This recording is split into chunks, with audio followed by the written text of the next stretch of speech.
What's up, guys? I'm here once again at the Black Men's Brain Health Conference, and I'm here with Dr. Stroman. How are you doing today?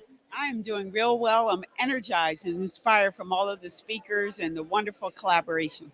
Excellent, excellent. So, can you tell me, just as you were saying, what it means to be here? I know we were just talking about it, just offline, off stream, so to speak, and talking about a lot of the perceived notions of what it means to be an athlete and kind of breaking down those walls.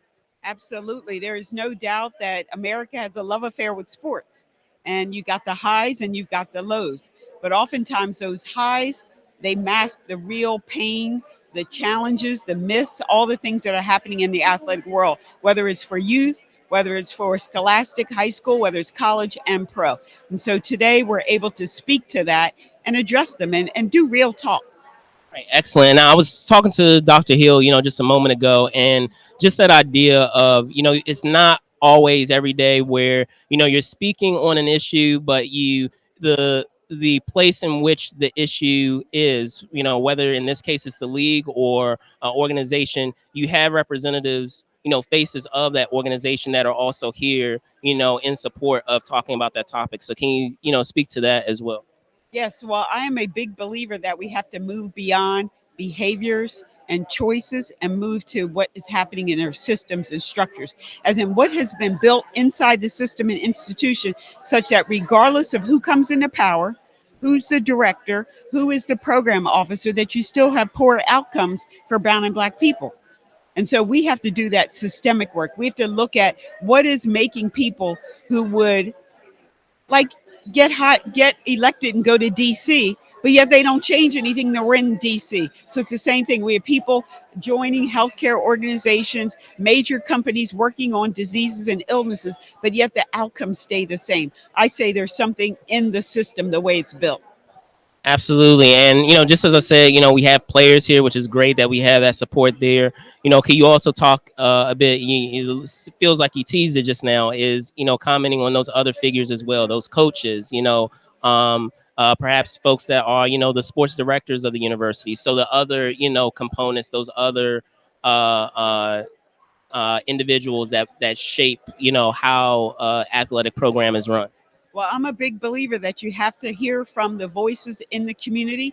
And that could be scholars, that could be academics if they're a part of the community, but definitely the people who've been harmed, people who are who've been oppressed, people who've been historically marginalized. Those are the people that we really need to lift up. And oftentimes it's the athlete. So it's great to have a platform here where we have real athletes, people who played at the top level, to talk about their truth. I think that's a part of the community building that we have to have.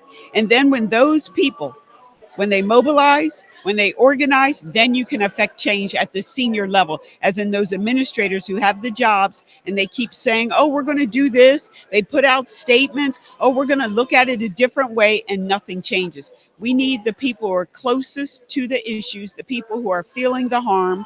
We need for those people to mobilize and organize. Absolutely, absolutely. So, as we're here at USC, and can you also speak to some of, again, you teased it again, of some other places that you also are looking to, in the immediate future to continue to discuss this issue, this topic. Well, the founders of all of this were athletes. Ron Rice, who played in the NFL for a number of years with Detroit Lions, Dr. Robert Turner, who played football, as he says, for the length of a cup of tea, but he made it to that level. And then myself, I played Division I basketball at Virginia, coached at UNC.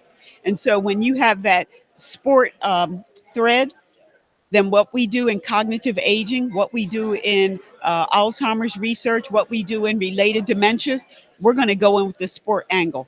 And that gives us, let's just say, a different perspective. Number one, we don't quit, right? We are driven. We want to see change.